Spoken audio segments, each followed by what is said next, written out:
Loh kula itu karena hidup dengan istri saya sama anak saya. Jadi yang ngurus anak saya sendiri. Jarang kula ngurus dalam jarang. Ya, memang itu memang saya punya standar pakai kitab-kitab kados hikam. Saya ini merasa hidup di dunia itu sendiri. Sampeyan tak warai la Allah kana kotar. Imam yang ngarang hikam itu punya resep supaya kamu seneng terus. Liyakil lama tafrahu bihi, mesti yakil lama tahzanu bihi. Usahakan sedikit sekali apa yang bikin kamu seneng, maka akan sedikit sekali yang bikin kamu susah. Jadi misalnya kulo nih, jadi kiai misalnya cari wong, kulo kiai wong alim, jelas nak ngalimnya ngalim, nak kiai rapati ya, nak ngalimnya jelas. Tapi nak kiai rapati, nah kan kiai tapi orang ngalim. Nah kulo nak darah wong alim malah beliau jelas. Nak kiai rapati ya, kulo rapati nurut, tapi aturan masyarakat rapati nama. Nah sampean kiai tapi orang apa ngalim. Ya betul. Ndak ini memang bedanya jauh. Ya mungkin lebih kiai sampean cara derdek-derdek dongo meyakinkan sampean. Tapi cara artine dongo piye paham kulo.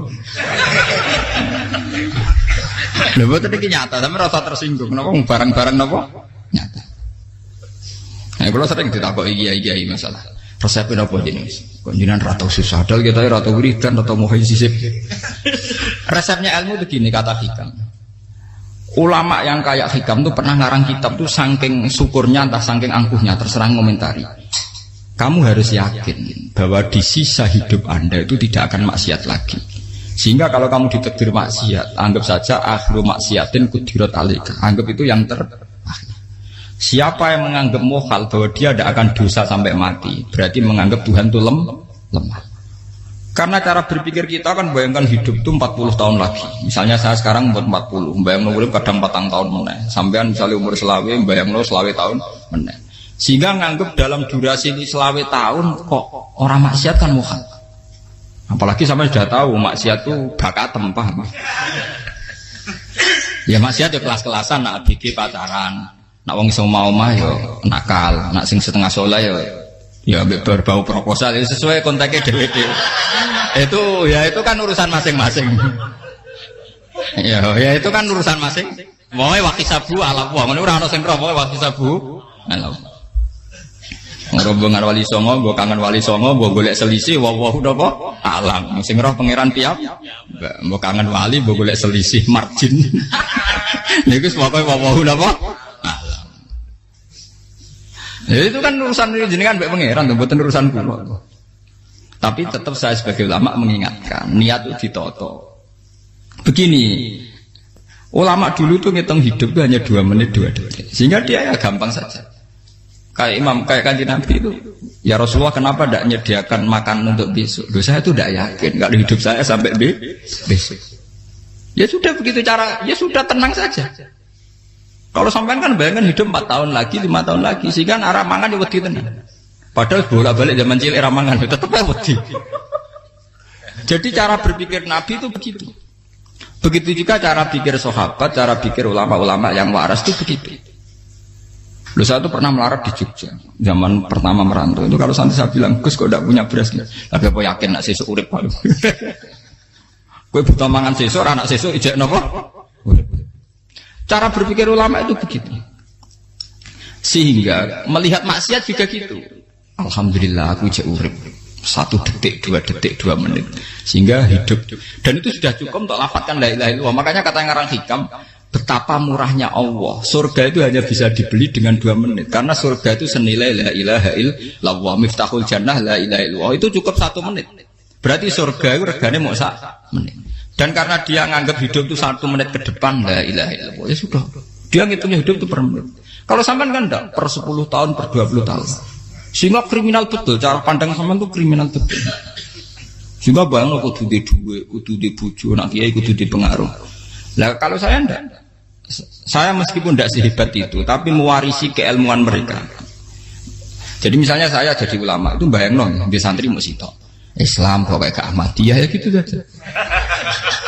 Ya pokoknya sudah gitu. Orang bayangno santri sing kambinan takwa khusyuk salam tempel demen gelo, demen apa? Lo tanyakan santri-santri saya itu mungkin belum pernah nyuruh istri saya bikin kopi. Bisa dihitung. Karena saya itu sederhana saja. Misalnya saya pergi dari Jogja ini yang nyata salam. Bayangno bojo wis maca gawekno kopi, bukakno lawang malah kecewa. Seperti umumnya orang kan gitu. Semerantau ada gawekno bojoku nyuambut, digawekno kopi, digodhogno banyu hangat teman, bareng teko bojone wangep kukur-kukur. Karena tarifnya dia ideal, maka mudah kecewa kalau itu tidak terjadi. Nak kula mboten, sebayangno kaya Jogja, bojoku cek utuh Islam, nak salat 5 wulan ya sudah gitu. Pakai standar-standar yang minimalis. Saya dari rumah bangun sampai ngaji ya, pokoknya melek, ya sudah nak salat dem-dem napa, mulane sudah gitu. Andai kan saya pakai standar maksimal, maka akan mudah kecewa. Rasulullah juga begitu. Rasulullah itu ngadepi Sayyidah Aisyah, itu ya begitu, ngadepi Hasan Husain. Sehingga tidak ada cerita Nabi mudah kecewa, betul. Karena Nabi bayangkan anak istrinya itu ya minimalis sekali, urusan dunia loh maksudnya minimalis sekali. Misalnya Nabi pagi-pagi tanya, ya Aisyah apa ada sarapan? Tidak ya Rasulullah, ya idzan asumu, kan itu saya puasa. Kalau sampean usul-usul lah digekno kopi wong wedok opo, itu kan repot. Muni-muni itibak sunnah Rasul tapi tidak pernah sampai mendekati sunnah napa Rasul. Sehingga ya tenang saja Nabi. Saya tuh alhamdulillah bisa niru dalam gitu-gitu tuh bisa. Makanya ini kiai muda paling enjoy. Banyak kiai-kiai sepuh itu kalau urusan gitu konsultasi Mas. Gus saya bawa kain. Ini kula ya sampai ira karep. Sehingga saya tidak pernah bayangkan apa tanggaku seneng aku atau ora sing ngaji aku kecewa, tidak pernah bayangkan. Sampai bukan makhluk, tidak penting. Kecewa tidak kecewa itu tidak benar. Saya itu orang alim, ngerti ini warido kamat lubi, ora warido kum. Yang tak gulai ridane pengiran, antara ridane sing ngaji, ridane konsumen. Itu apa makhluk tidak penting. Itu harus dilatih. Harus apa? Sehingga orang itu kalau biasa sholat, maksudnya biasa ta'alluq bi Allah, mesti la'alla katardo, mesti gampang puas. Karena dia iktifak ngalap cukup bi Allah Subhanahu wa ta'ala. Saya sebagai manusia juga sering ditangisi istri. Misalnya saya sering ke Jogja sendirian. Nah ninggalan nopo, ninggalan ibu milih pengiran.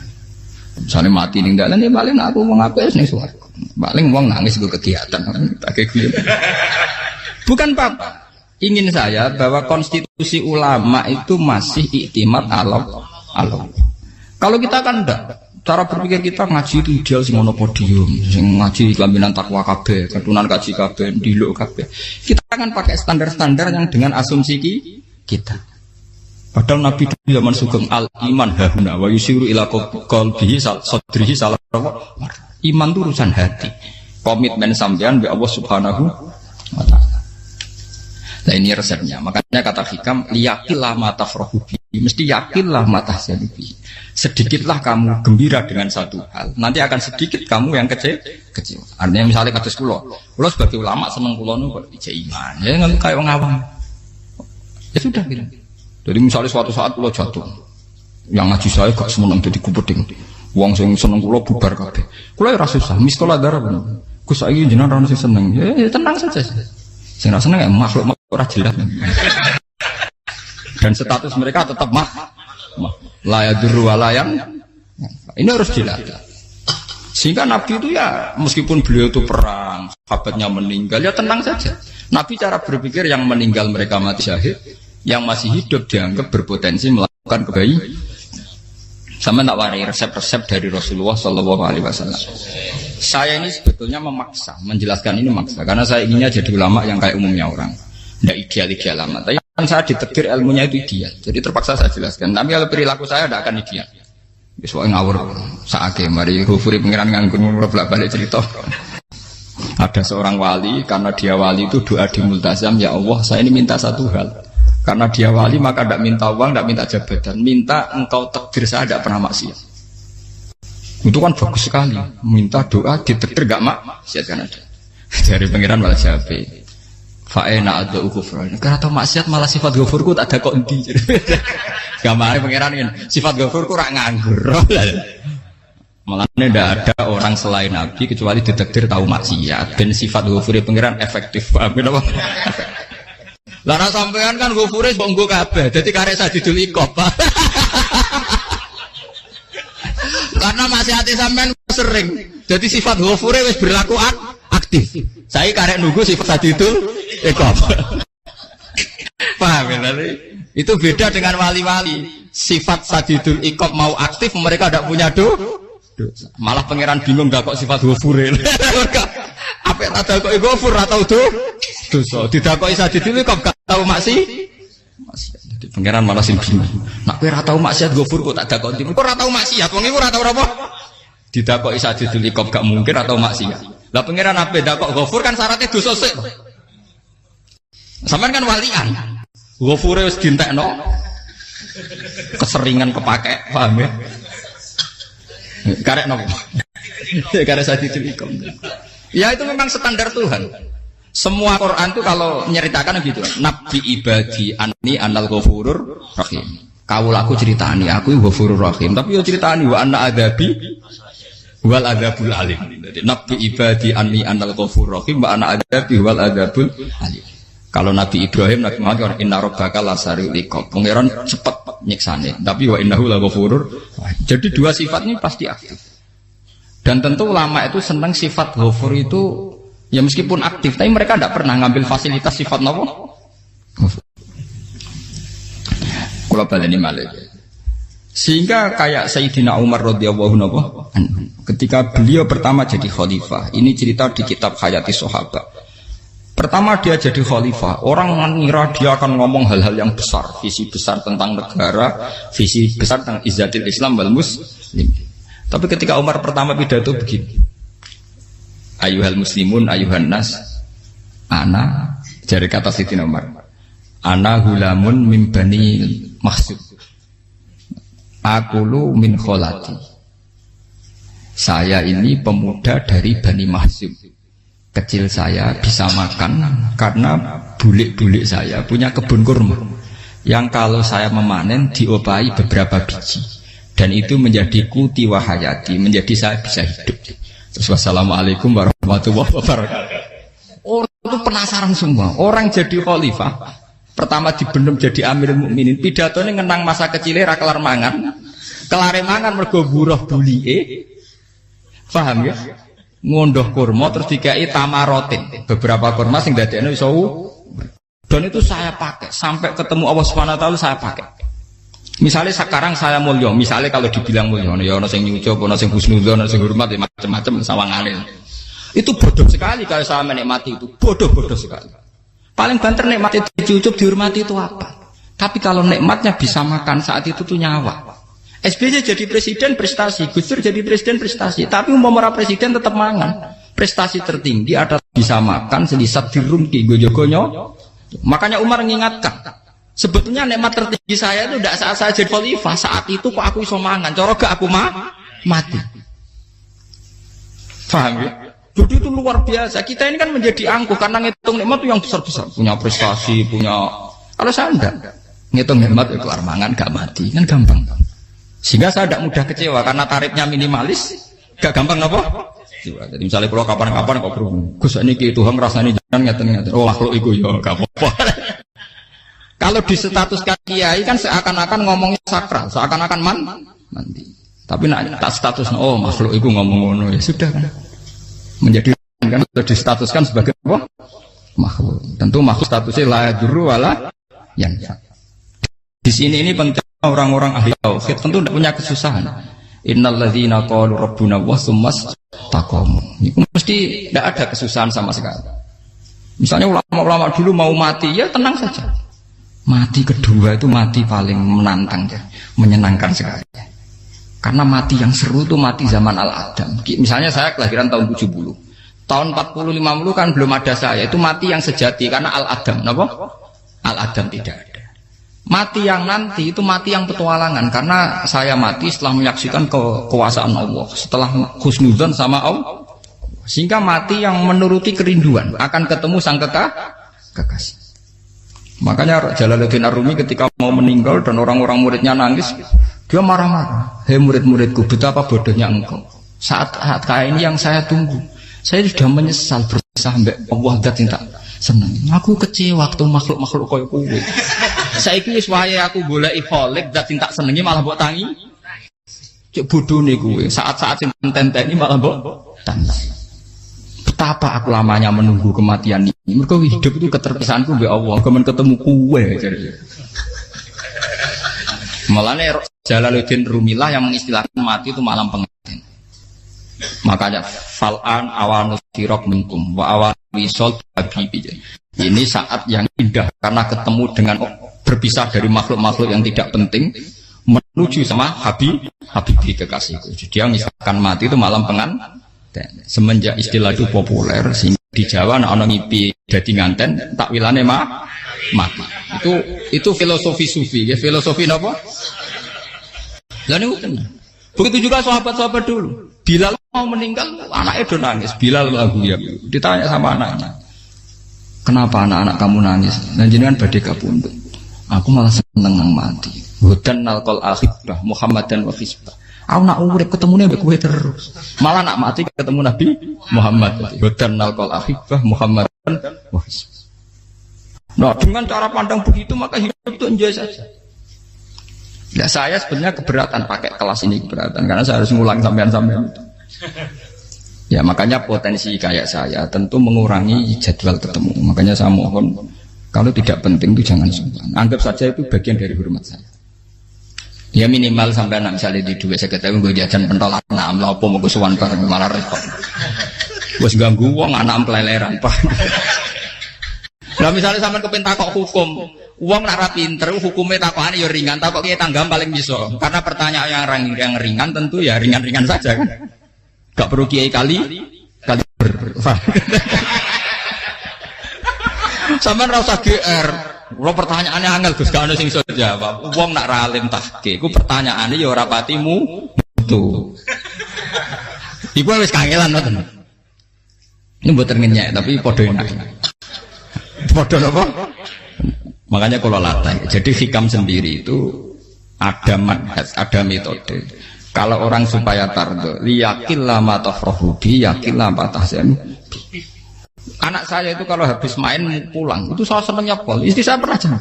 Gus, anak mulai senengnya. Dek biro-biro, anakku mulai nih ngomah. Misalnya terus biasa. Saya terus anakku lo main mulai itu seneng. Biro-biro anakku mulai nih ngomah.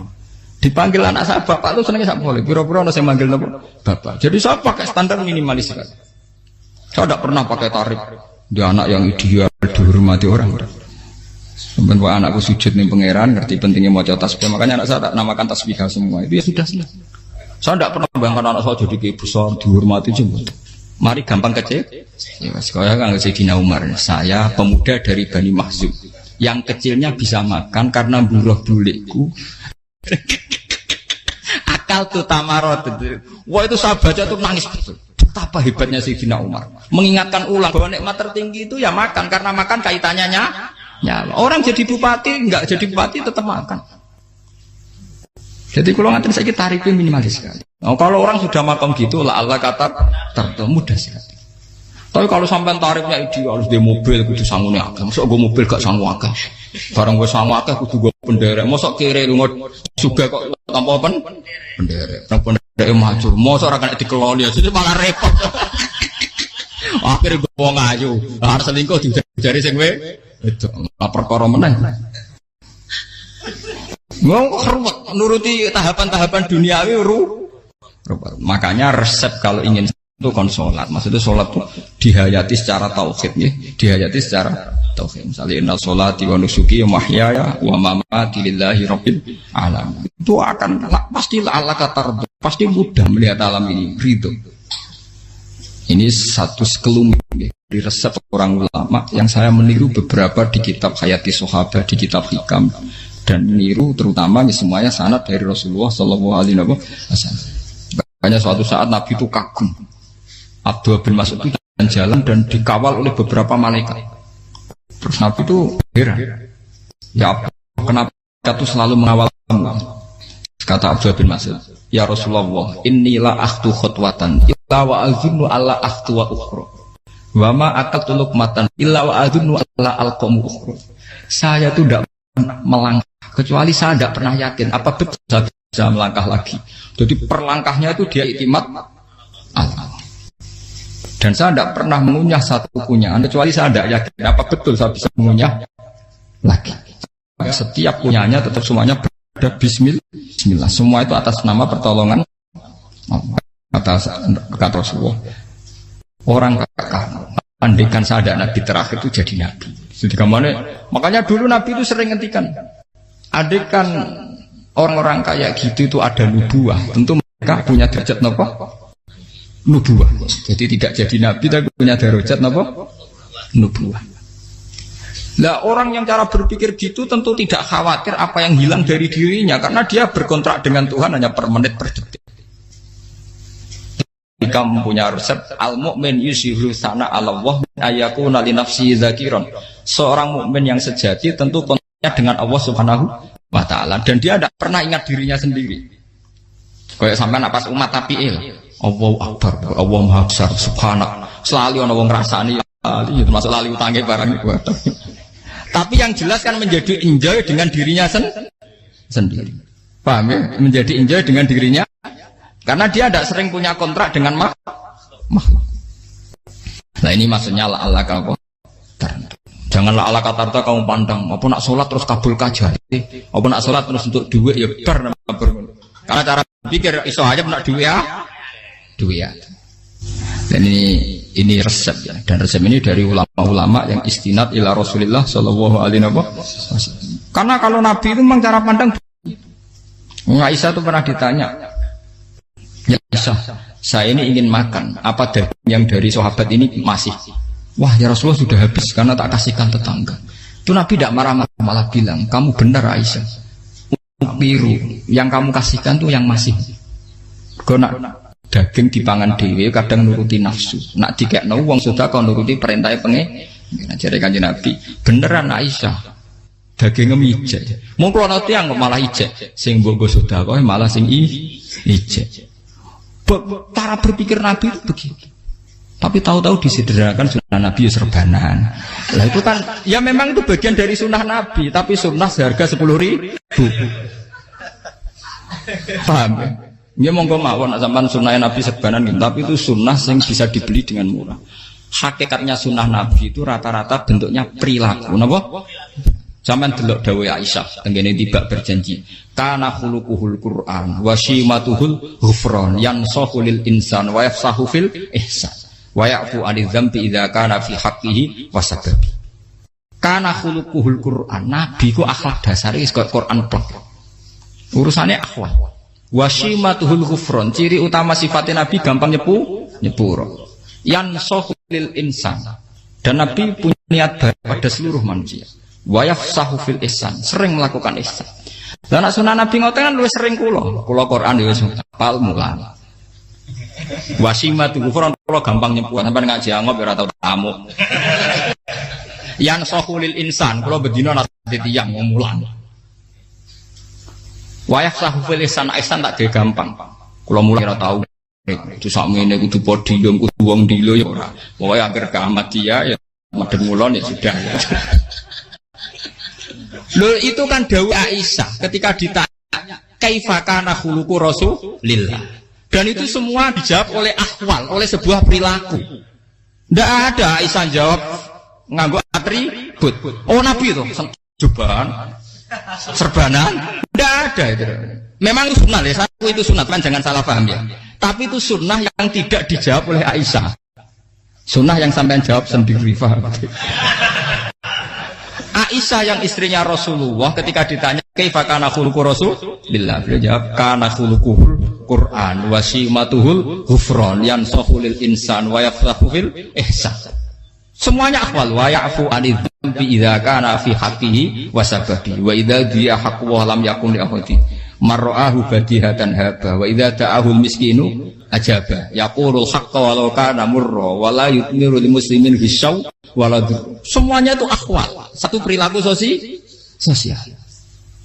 Saya mengakui kalau serbanan sunat, ya saya ngakui. Tapi sunnah wis karena saya mewakili yang akwal tadi, yang apa? Lah mungkin untuk sampeyan, monggo kalau untuk ngisi sunnah. Tapi mbok ya adil. Ini bukan kritik mboten nggih. Yang meyakini serban sunat kan sudah banyak dan itu bagus. Tapi cobalah juga meyakini ahwalu Rasulillah. Makanya mansana sunnatan itu rata-rata ulama maknani siapa yang ikut sunnahnya Nabi. Rata-rata ulama nafsir ahwalu Rasulillah wa af'alu. Perilaku sosial Rasul. Makanya terusannya wa idza ja'ahul miskinu ajabah. Kalau dipanggil orang miskin ya datang. Ya maksudnya ada harus orang miskin manggil pas resepsi kawin boten. Misalnya ana wong melarat kuwi di sepeda motor, wong mlarate yo ngeteroni puskesmas ya mbok terno. Wong melarat lara yo nukono misale apa minyak kayu putih mbok tekani. Ora kok ngerti-ngerti mbok ngurusan walimatul urus sing wajib piye. Payah. Dolal padahal miskin aja be ora ana hadise urusan walimatul urus mboten. Kalau orang miskin manggil ya dalam riwayat hadis ya Nabi sering dipanggil orang miskin. Ya Rasulullah, mbok datang ke rumahku, ada apa? Terus ya Nabi, saya itu ingin rumahku sing elek jenengan nanti salat teng mriku. Ya Nabi datang ya salat saja ya ora jaman. Fi ayyi makanin aradta an usolliya fi. Kamu di tempat mana kamu seneng salat teng mriki ya Rasulullah. Ya Nabi salat. Sing ngundang ya waras pisan. Kenangan mek Nabi kok mae dienggo salat Nabi. Ambean tahu tanggung kiai kon salat. Kon promosekno anakmu iku Pak. Kiai itu nggak nugih kersane ketampi PNS. Padahal kiai ini dia anak era PNS. Kalau dulu sahabat ngundang Nabi itu ya gitu. Ya Rasulullah, saya itu ingin sekali engkau sholat di rumahku. Fa'attakhidahu musollan. Kemudian tempat yang pernah engkau sholati mau tak pakai musola pribadi. Makanya masjid kiblat itu rumahnya sahabat. Karena dulu Nabi pernah sholat di satu tempat. Adalah ono perintah takhlilul kiblat itu di rumahnya sahabat. Itu sahabat dulu itu kalau ngaturin Nabi itu kenanya ingin Nabi pernah sholat di situ. Nah, ilmu ngeten ini muntah. Ya untungnya nonton kula, jadi ono sing eling-eling ya, Bang. Nah, sampean kudu syukur ya. Artinya syukur ya. Orang kayak saya itu tidak usah sampean dikte-dikte ngikuti hukum adat. Kalau ngoten sampean gelo mergo kula ora iso teko, kula ya gelo perkarane ulama kok mbok atur. Makanya saya sering guyon cerita, saya itu kalau di pasar Pandangan dulu tuh anyaran boyong sering di pasar, ditanya sama Gus wong alim kok di pasar. Piye? Aneh to. Ya aneh kuwi. Aneh piye? Bodohnya wong alim. Kadang masyarakat tuh tidak sadar keanehan dirinya sendiri. Mereka enak saja merasa kalau orang alim ke pasar itu aneh. Mereka tidak sadar orang bodohnya wong alim ya aneh. Enak saja mereka mikir sepi. Faham ini supaya sampean la Allah kan apa tar. Makanya untuk Rasulullah, Nabi itu sering ngendikan nek ana tamu hormati. Tapi etika mertamu di Rasulullah itu walakin idza du'aitum. Mertamu Nabi itu nunggu ditimbali. Walakin idza du'itum du'iya mabni majhul. Ketika kamu ditimbali fat. Jadi ya ayyuhalladzina amanu la tadkhulu buyutan nabiyyi illa ayyudzana lakum. Jadi untuk sowan Nabi itu nunggu dipang. Meskipun sahabat tuh rindu Nabi, tidak berani sowan ke dalamnya Nabi. Kalau ingin ketemu Nabi di barno pas sholat jamaah, karena Nabi pasti keluar di mas. Andai kan Nabi nerima tamu di rumah, ya ora sida dadi Nabi. Amen nampa tamu.